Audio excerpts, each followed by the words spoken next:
अभी सबसे पहले हमें क्या पढ़ना है, डिस्कवरी ऑफ इलेक्ट्रॉन। भैया इलेक्ट्रॉन कैसे डिस्कवर हुआ, और आज हम लोग सीआरटी कैथोड रे ट्यूब कहां से आई, ये सब चीजें क्या थी उसके बारे में डिस्कशन करेंगे। तो चलो अब से ठीक 400 साल पहले चलो, 400 साल पहले सबसे पहले तो आपको बता देता हूं कि इलेक्ट्रॉन की डिस्कवरी किसने की थी। किसने? डोल्टन की ऐसी तैसी की थी। वो ये दो लोग थे, कैथोड रे एक्सपेरिमेंट करने वाले ये दो लोग थे, जिसमें सबसे ऊपर नाम आता है सर जे थॉमसन का, और फिर नाम आता है विलियम विलियम क्रूक्स का। ठीक है, इन्होंने ही सीआरटी बनाया था, और इन्होंने ही बोला था कि भैया एक स्मॉल इंडिविजुअल पार्टिकल, जो एटम बोल रहे हो उसमें एक पार्टिकल और होता है इलेक्ट्रॉन। पर सवाल ये कि इन्होंने कैसे बनाया, ये सबसे इंटरेस्टिंग चीज है कि भैया इन्होंने कैसे बताया, इलेक्ट्रॉन के बारे में डिस्कवरी कैसे करी। वो बहुत इंटरेस्टिंग चीज है जो आप लोगों को सुननी चाहिए। इससे आपकी ना साइंस में समझ बढ़ेगी, साइंस में इंटरेस्ट बढ़ेगा, और आपको लगेगा कि वाकई में विज्ञान कोई चीज है यार, लोगों ने बहुत मेहनत की है। नहीं तो आज से 400 साल पहले कुछ था ही नहीं, और अगर वो लोग ये सब एक्सपेरिमेंट नहीं करते तो आज इतनी इतनी फैसिलिटी थोड़ी होती कि आप, मैं अपने घर पे बैठ के पढ़ा रहा हूं, आप अपने घर पे बैठ के पढ़ रहे हो। भाई साहब सीआरटी नहीं होता तो यहां तक नहीं पहुंचते हम, कैथोड रे ट्यूब नहीं होती तो टीवी नहीं होते, टीवी नहीं होते तो यहां तक इतना रेवोल्यूशन भी नहीं आता कि ये सब चीजें बन जाती, क्योंकि धीरे धीरे सारी चीजें बनी हैं। तो हमें ये समझने की जरूरत है कि भैया इलेक्ट्रॉन है ना, बेसिकली सर जे थॉमसन ने या फिर विलियमसन क्रूक्स ने बनाया कैसे। तो मैं आपको बताता हूं। भाई साहब ये जो जे थॉमसन था ना, ये जे थॉमसन एक्चुअली ना अब डिस्कवरी के बाद इनके नाम के आगे सर सर लगाने लगे थे। भैया इतनी बड़ी डिस्कवरी करी, sir sir sir sir sir, लेकिन इसको पहले बोलते थे जे थॉमसन, ऐसे घूमता था थॉमसन थॉमसन, ऐसे घर पे नाम था थॉमो, कम हियर थॉमो। तो इट्स लाइक मैं आपको अब थोड़ा पीछे लेके चलता हूं, 400 300 400 साल पहले। तो होता कुछ यूं था 300 400 साल पहले, जब यूएस में, आपको पता है कि यूएस में यानी कि अमेरिका में बहुत बिजली, ऐसे बहुत सारे एरिया जहां पर बिजली गिरती है, गिरती है ना, बहुत बिजली गिरती है, ठंडर होता है एकदम, बिजली गिरती है। तो जब बिजली गिरती थी ना, तो ये जो प्रीस्ट लोग होते हैं, पादरी लोग, ये जो ये जो पंडित लोग होते हैं, प्रीस्ट लोग होते हैं, वो ना इस बिजली गिरने का फायदा उठाते थे। वो क्या कहते थे, देखो भगवान को गुस्सा आ रहा है, भगवान एंग्री है, भगवान को गुस्सा आ रहा है, ऐसे बोलते थे। मतलब God is angry, God is giving you डर, नो समझ में आ रहा है। सो वो इतना ऐसे बोलते थे, देखो भगवान गुस्सा कर रहा है। तो अब ये ना और वहां पर ना दो तरह के लोग थे वहां पर। दो तरह के लोग कैसे, एक तरह के ऐसे लोग थे तो भगवान पे विश्वास करते थे, तो वो पादरियों पे विश्वास करते थे। पादरी कहता था देखो भगवान गुस्सा हो रहे हैं, तो वो हो ऐसे ऐसे करने लगता, हाथ जोड़ने लगे थे, हो सही बात है भगवान गुस्सा हो रहे हैं। फिर वो कहते थे लाओ लाओ कुछ दो भगवान को शांत करने के लिए, फिर वो ठगते थे लोगों को। लेकिन एक दूसरी कम्युनिटी भी थी, विज्ञान साइंस वाली कम्युनिटी, वो कहती बकवास बातें हैं ये एक फिजिकल फिनोमिना है, ये एक साइंस, एक विज्ञान का फिनोमिना है। ऐसे करके ना लोग, मतलब लोग ना बेसिकली, ऐसी कम्युनिटी भी थी जो पादरी के खिलाफ थी, कहती थी बकवास करते हैं पादरी लोग, ऐसी झूठ बोलते हैं, ठगते हैं तुम्हें पैसों के लिए, बोलते हैं कि ये देखो भगवान गुस्सा हो रहा है। ऐसा थोड़ी है, ये एक बिजली है, ये एक फिजिकल फिनोमिना है, ये अपन लैब में भी कर सकते हैं। समझो, कहते हैं ये फिजिकल फिनोमिना है, ये लैब में भी कर सकते हैं अपन। तो जब ये अब ना आमने सामने खड़े हो गए, साइंस कम्युनिटी और ये जो प्रीस्ट वाली कम्युनिटी आमने सामने। प्रीस्ट पादरी क्या कहते हैं, तुम बहुत शाणे बन रहे हो, अगर तुम कहते हो कि तुम ये लैब में कर सकते हो तो करके दिखाओ। तुम, भैया हमारे हिसाब से तो कौन कर सकता है ये, सिर्फ भगवान। भगवान को गुस्सा आ रहा है तो बिजली चमक रही है। अब विज्ञान वाले कहते हैं कि भैया ऐसा नहीं है, ये बिजली का चमकना, ये जो ठंडर हो रहा है, बेसिकली वो कोई भगवान नहीं कर रहा है, ये फिजिकल फिनोमिना है, नेचुरल फिनोमिना है, और ये अपन लैब में भी कर सकते हैं। तो पादरी क्या कहते हैं, तुम करके दिखा दो लैब में, हम तुम्हें भगवान मान लेंगे। पादरी क्या कहते हैं, तुम करके दिखा दो, इतने होशियार बन रहे हो, ये तुम तो ये विज्ञान है, इतना बड़ा बड़ा बड़ी बड़ी फेंक रहे हो तुम लोग, तुम इतने शाणे बन रहे हो, तुम करके दिखा दो। आ रहे हैं समझ में। तो तब कहानी शुरू होती है। अब ना ये बात है ना, जो ये पादरी की बात, जब बहस चल रही थी पादरी और बाकी साइंस वाले विज्ञान के लोगों के बीच में, तो वहां पर जे थॉमसन भी थे। तो उन्होंने सुना ये बात कहानी कि भैया पादरी कह रहा है कि भैया करके दिखाओ, अगर तुम करके दिखा दो तुम्हें भगवान मान लेंगे। तो जे थॉमसन ने सुन ली। जे थॉमसन कहता है ठीक है भाई, हम करके दिखाते हैं तुम्हें। समझ में आ रहा है जे थॉमसन क्या कहते हैं। जे थॉमसन ने ये बात ठान ली कि ये जो ठंडर का फिनोमिना है, ये जो बिजली चमक रही है, वो मैं करके दिखाऊंगा। तो ना फिर उस बंदे ने अपनी कहानी शुरू करी, उसने दिमाग लगाना शुरू किया। सर जे थॉमसन ने क्या किया, दिमाग लगाना शुरू किया, बोले ठीक है आई एक्सेप्ट दी चैलेंज। मतलब बहुत सारे लोगों ने एक्सेप्ट किया था, जिसमें जे थॉमसन ने भी एक्सेप्ट किया था। बोले कि ठीक है मैं करके दिखाऊंगा, तुम्हें गलत प्रूफ करके दिखाऊंगा। तो उसने सोचा कि जो ऊपर से बिजली गिरती है वो कैसे गिरती है। उसने सवाल सोचा, दिमाग लगाना शुरू किया, किताबें उठाई, स्टडी की, बिजली कैसे गिरती है, बिजली बनती कैसे है। तो उसने एक बात चेक करी। क्या बात चेक करी?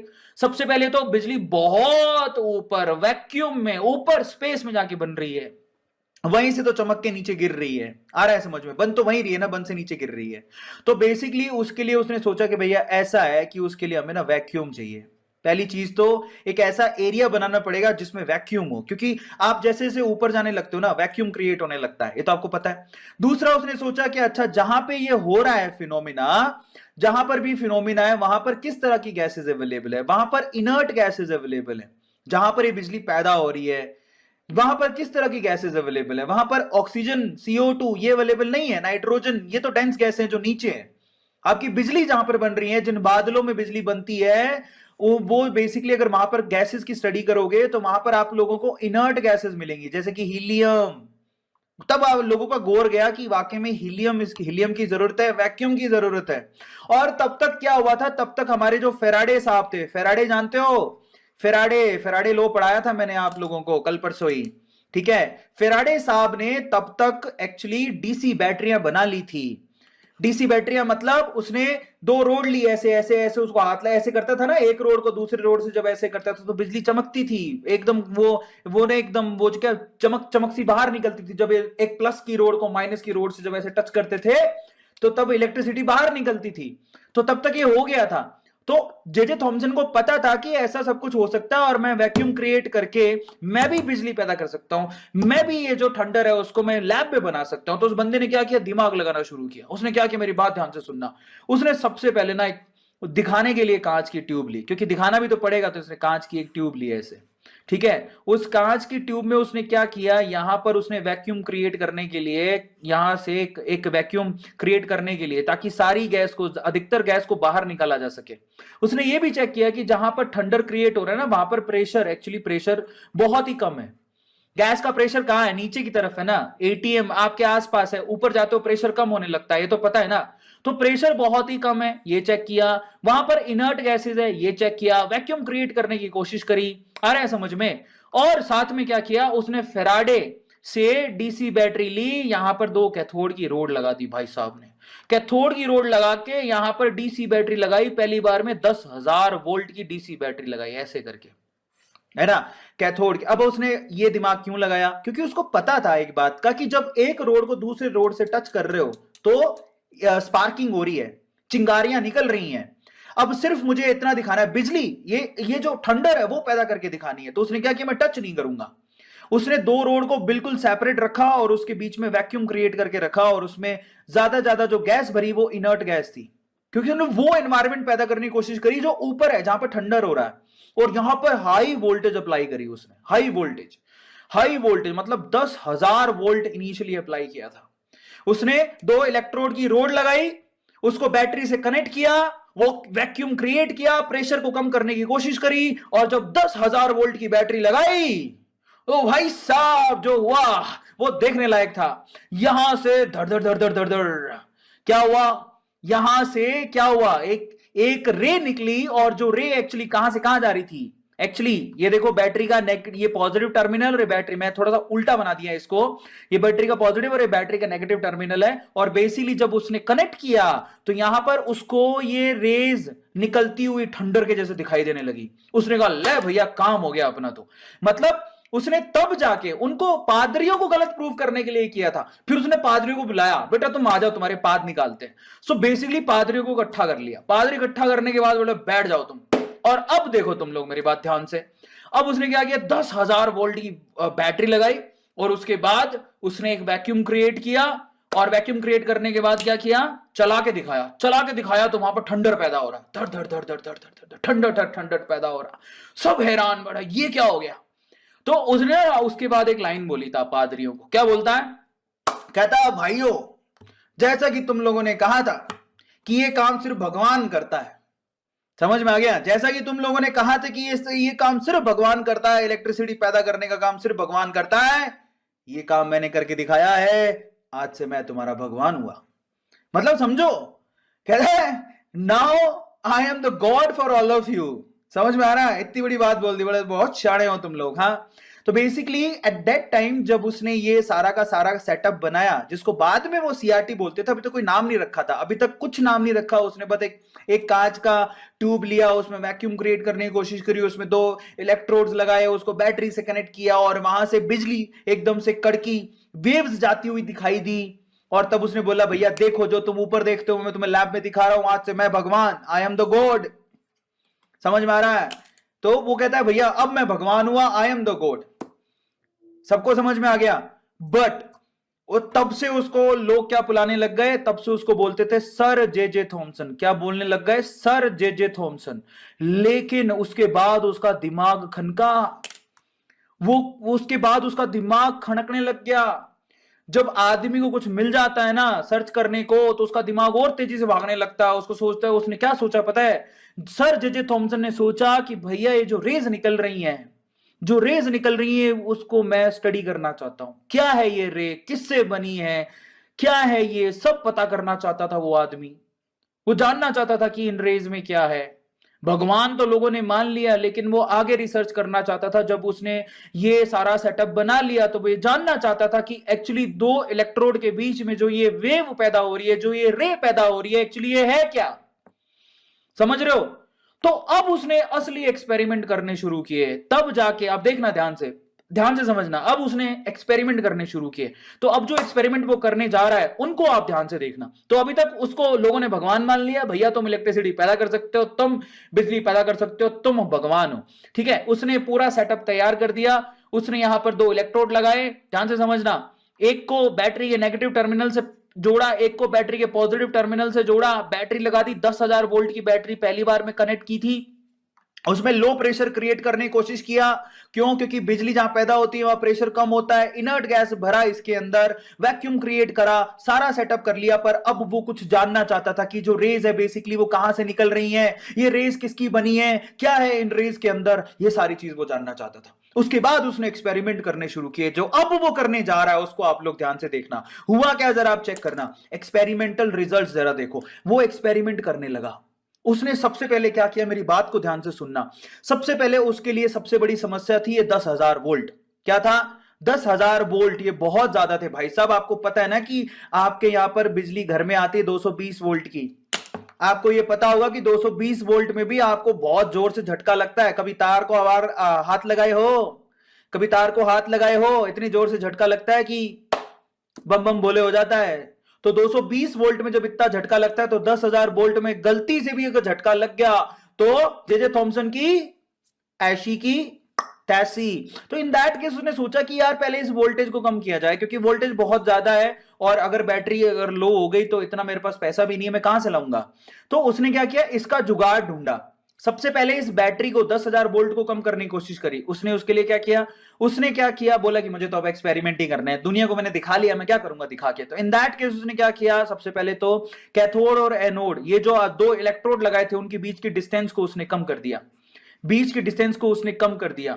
दूसरा उसने ये जाना कि इनर्ट गैस भी बहुत ज्यादा मायने रखती है। तो उसने हीलियम के केस में चेक किया कि हीलियम के केस में आपको ये फिनोमिना बहुत ही कम वोल्टेज में मिल रहा है। तो यहां पर उसने क्या किया, बीच की दूरी कम कर दी, प्रेशर को और कम कर दिया, हीलियम गैस को यूज करने लगा। तो उससे आपके 10,000 वोल्ट घट के उसके कितने हो गए, 2 या 3,000 वोल्ट पर वो चला गया। पहला काम उसने ये करा। फिर अब वो क्या करता है, उसके गले में ना, क्योंकि वो ईसाई थे सर जे थॉमसन, तो उनके गले में ना एक लॉकेट पहना हुआ था। सबको पता है कि ईसाई कैसा लॉकेट पहनते हैं, आप जानते हो ना कि ईसाई कैसा लॉकेट पहनते हैं। ईसाई ऐसा लॉकेट पहनते हैं, तो पता होगा आप लोगों को, ईसाई ऐसा लॉकेट पहनते हैं, क्रिश्चियन लोग पहनते हैं। अब उसने दिमाग लगाया। उसने वो जो लॉकेट पहना हुआ था वो उसने माउंट कर दिया। कहां पे? ये देखो, ये लॉकेट है ना, ये लॉकेट माउंट कर दिया अपनी उस ट्यूब के अंदर। ध्यान से देखना, ये लॉकेट को उन्होंने माउंट कर दिया ट्यूब के अंदर, ऐसा करके। ध्यान से देखो इनको, ये लॉकेट उन्होंने माउंट कर दिया ट्यूब के अंदर। ठीक है, अब वो ये जानना चाहते थे कि एक्चुअली ये जो बेसिकली ये जो रे आ रही है वो कहां से आ रही है। फिर से उन्होंने ट्यूब ली, एक इलेक्ट्रोड को जोड़ दिया बैटरी के नेगेटिव टर्मिनल से, दूसरे इलेक्ट्रोड को जोड़ दिया बैटरी के पॉजिटिव टर्मिनल से। समझ में आ गया? अब फिर उन्होंने सेटअप चालू किया तो उनके मजे की बात नजर आई। क्या नजर आई पता है? उनको ये दिखा कि उनका जो लोकेट था उसकी परछाई एक्चुअली एनोड यानी कि बैटरी के पॉजिटिव टर्मिनल से जुड़े हुए इलेक्ट्रोड पे पड़ रही थी। मेरी बात को ध्यान से सुनना। यहां पर ये देखो, ये पूरी ट्यूब है, सपोज करो ये पूरी ट्यूब है, ठीक है। इस पूरी ट्यूब में ये बैटरी का नेगेटिव टर्मिनल हो गया, ये बैटरी का पॉजिटिव टर्मिनल इस तरह से जोड़ दिया ये नेगेटिव और ये पॉजिटिव। यहां पर उन्होंने अपना लोकेट माउंट कर दिया लोकेट माउंट। और अब वो चेक करना चाहते थे कि वो रे आ कहां से रही है। तो लोकेट जब माउंट किया तो उनको ये दिखा कि जो पॉजिटिव टर्मिनल है ना उसके ऊपर उस लोकेट की परछाई दिखाई दे रही थी। जरा समझो, जो पॉजिटिव टर्मिनल था उस पे लोकेट की परछाई दिखाई दे रही थी। तो उससे क्या समझ में आया? अब आप खुद से सोचो, अगर आपको अपनी परछाई पीछे दिखाई दे रही है तो इसका मतलब सनरे सामने से आ रही है। ये तो मतलब निकलता है। जब आपको इस लॉकेट की परछाई पीछे दिखाई दे रही है इसका मतलब रेज सामने से आ रही है। तो इसने सबसे पहले इस कंक्लूजन पर पहुंचा कि ये जो रेज निकल के आ रही हैं, जो थंडर पैदा हो रहा है, बेसिकली वो बैटरी के नेगेटिव टर्मिनल से हो रहा है, जिसको फेराडे कैथोड बोलता था। क्या बोलता था? कैथोड बोलता था। बैटरी के नेगेटिव टर्मिनल को फेराडे ने कैथोड नाम दिया था और एक्चुअली ये रेज कैथोड से पैदा हो रही थी। तो इस पूरी ट्यूब को तब उसने नाम दिया कैथोड रे ट्यूब। क्या बोला उसने? Cathode ray tube. ऐसे नामकरण हुआ। बहुत कम बच्चों को पता है इसका नामकरण कैसे हुआ। इसका नामकरण ऐसे हुआ, उसने अपना लॉकेट निकाला, लॉकेट को माउंट किया, माउंट करने के बाद उसको जब सेटअप को चालू किया तो वो लॉकेट की परछाई जो है एनोड पे दिखी। तो इसका मतलब उसने सेंस लगाया कि कैथोड से रेज आ रही हैं, तभी तो एनोड पे उसकी परछाई दिख रही है। तो इसका मतलब ये हो गया कि भैया कैथोड से रे निकल रही है। तब जाके उसने इसका नाम रखा कैथोड रे ट्यूब। क्या नाम रखा? Cathode ray tube. तो पहले एक्सपेरिमेंट में उसने नाम रख दिया कैथोड रे ट्यूब। किस किस को समझ में आया कि सीआरटी नाम कैसे पड़ा? सीआरटी नाम तो बाद में दिया गया, कैथोड नाम फेराडे दे चुका था, लेकिन इसको हम लोग कैथोड रे ट्यूब क्यों बोलते हैं ये सर जे थॉमसन के इस एक्सपेरिमेंट से सामने आया था। अब जिस जिसको समझ में आ गया वो बोलो कि यस सर मुझे समझ में आ गया, बल्ले बल्ले मुझे मालूम पड़ गया कि सीआरटी क्या होती है। किस किस को समझ में आ गया? जल्दी से बताओ जिस जिसको समझ में आ गया। अब यहां से हम अगली बार जब आएंगे तो बाकी एक्सपेरिमेंट चेक करेंगे कि भैया यहां से इलेक्ट्रॉन की डिस्कवरी कैसे हुई। अभी तक मैंने ये नहीं बताया कि इलेक्ट्रॉन की डिस्कवरी कैसे हुई। अभी तक मैंने ये बताया कि सीआरटी का नाम कैसे पड़ा। अभी तक ये बताया कि सीआरटी होता क्या है, बस सिर्फ यही बताया। इलेक्ट्रॉन की डिस्कवरी नहीं बताई है। प्यार से लाइक कर देना। चलिए स्ट्रक्चर ऑफ एटम को शुरू करते हैं। विजुअलाइज कराता हूं आपको स्ट्रक्चर ऑफ एटम। देखो भैया ऐसा है कि डॉल्टन भाई साहब ने कहा था कि जो एटम बेसिकली इंडिविजुअल पार्टिकल है किसी भी मैटर का, लेकिन ये सच तो नहीं था। सच नहीं था। उसके पीछे के लॉजिक और रीजन ये थे कि एटम को आपने फर्दर डिवाइड कर दिया था, है ना। आपने एटम को फर्दर डिवाइड कर दिया था। छोटे छोटे पार्टिकल्स होते हैं एटम के। सो एटम के छोटे छोटे पार्टिकल्स होते हैं जिनमें नाम क्या था? एक का नाम था इलेक्ट्रॉन, दूसरे का नाम था प्रोटॉन और तीसरे का नाम था न्यूट्रॉन। आपको आपकी जानकारी के लिए बता देता हूं कि इलेक्ट्रॉन को सर जे थॉमसन ने डिस्कवर किया था। प्रोटॉन को न्यूक्लियस में डिस्कवर रदरफोर्ड ने किया था। ठीक है, प्रोटॉन को, मैं अपनी स्टेटमेंट को ढंग से बोल रहा हूं, ध्यान से सुनना। ठीक है, प्रोटॉन को न्यूक्लियस में रदरफोर्ड ने डिस्कवर किया था। न्यूक्लियस में रदरफोर्ड ने डिस्कवर किया था।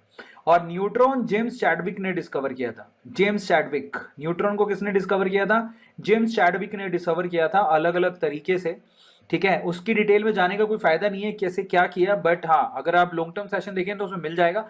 मजे की बात बताता हूँ, सर जे थॉमसन का स्टूडेंट थे रदरफोर्ड और रदरफोर्ड के स्टूडेंट थे जेम्स चैडविक। मतलब एक दूसरे के स्टूडेंट थे ये, और तीनों को इलेक्ट्रॉन प्रोटॉन और न्यूट्रॉन मतलब अपनी अपनी डिस्कवरी के लिए नोबेल प्राइज दिया गया था। तो ये बड़ी इंटरेस्टिंग चीज है इनके बारे में। तो अगर आप लोग बात करें कि इलेक्ट्रॉन की डिस्कवरी कैसे हुई थी तो वो सीआरटी कैथोड रे ट्यूब से हुई थी। ये तो आपको पता ही है। कैथोड रे ट्यूब से हम जो सर जे थॉमसन है उन्होंने क्या किया था? इलेक्ट्रॉन को बेसिकली डिस्कवर किया था। हुआ कुछ यूं था, एंशिएंट टाइम पे सब लोग बोलते थे, बिजली चमकती थी तो सब बोलते थे कि भैया ये जो बिजली जो चमक रही है बेसिकली वो भगवान नाराज हो गए हैं। तो ऐसा करके वो लोगों को डराया करते थे। तो ये लोग जो नास्तिक थे, जो साइंस में बिलीव करते, वो कहते हैं भैया ये सब फालतू बातें हैं, और ये जो ऊपर ये जो बिजली चमक रही है उसको हम लोग अपनी लेबोरेटरी में प्रोड्यूस कर सकते हैं। फाइनली सीआरटी को बनाया गया और यहाँ से कैथोड वेव्स निकली और जिससे वो इलेक्ट्रिसिटी प्रोड्यूस होने वाला फिनोमिना लैब में भी करवाया गया। बाद में पता लगा कि कैथोड से जो रेज निकल रही हैं और एक्चुअली वो क्या नेगेटिवली चार्ज पार्टिकल से बनी है जिनको इलेक्ट्रॉन नाम दिया गया। तो फाइनली इस तरह से इलेक्ट्रॉन की डिस्कवरी हुई, इसके डिटेल में नहीं जाएंगे। सीधी सीधी एक ही बात जान लो आप लोग, इंपॉर्टेंट चीज ये कि इलेक्ट्रॉन को डिस्कवर किया हमारे सर जे जे थॉमसन ने। फिर आती है प्रोटॉन की बारी। प्रोटॉन को भी क्या किया, जरा आप देखो एटम कंप्लीटली क्या होता है, इसका कॉन्सेप्ट प्रोटॉन का आया कहां से। देखो एटम होता है न्यूट्रल, और अगर आप सर जे जे थॉमसन बोलते हैं कि भैया उसमें इलेक्ट्रॉन होते हैं तो ऑब्वियसली उसके बराबर मात्रा में प्रोटॉन भी होने चाहिए। लेकिन ना अगर हम लोग बोले कि जैसे इलेक्ट्रॉन के ऊपर बहुत सारे एक्सपेरिमेंट करके उसे प्रूव किया गया था, तो प्रोटॉन के ऊपर बहुत सारे एक्सपेरिमेंट करके उनके प्रूव नहीं किया गया था। तो ऐसा कुछ नहीं था।